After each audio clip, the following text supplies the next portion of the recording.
1 minute 60 বছর জীবনযাপন করার জন্য দুনিয়াতে 60 বছর জীবিত থাকবেন আপনি, এর জন্য কত চিন্তা, এর জন্য কত পরিকল্পনা।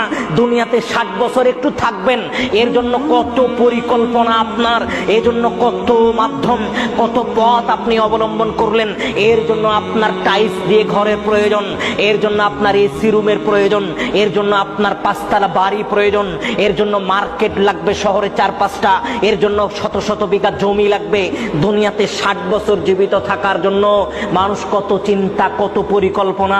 কিন্তু যেই জায়গায় চিরস্থায়ী থাকতে হবে, কোটি কোটি মিলিয়ন বিলিয়ন বছরকে বছর মানুষকে থাকতে হবে, সেই জায়গার জন্য মানুষ চিন্তা ভাবনা করে না। আবার বোঝেন, দুনিয়াতে 60 বছর জীবিত থাকতে হবে, দুনিয়াতে 60 বছর বাঁচবেন আপনি, তার জন্য জীবনে কত পরিকল্পনা, তার জন্য কত চিন্তা ভাবনা। আপনার প্রতিদিন নির্ধারিত একটা সময় যায় আপনার, তার জন্য আপনি বসেন, মানুষের সাথে পরামর্শ করেন কিভাবে কি করা যায়, সংসার আহাল পরিবার নিয়ে পরামর্শ করেন কিভাবে কি করা যায়। আপনার 60 বছর জীবনের জন্য এত চিন্তা, এত গবেষণা, এত পরিকল্পনা, এত জিনিসের প্রয়োজন হলো, টাইলস দেওয়া ঘরের প্রয়োজন হলো, বিল্ডিং এর প্রয়োজন হলো। আর যেই জায়গায় আপনি কোটি কোটি মিলিয়ন বিলিয়ন বছর থাকবেন, যার কোনো শেষ নেই, সেই জায়গার জন্য চিন্তা করার মতো সময় আপনার কপালে জোটেনি, সেই জায়গার জন্য চিন্তা করার মতো সময়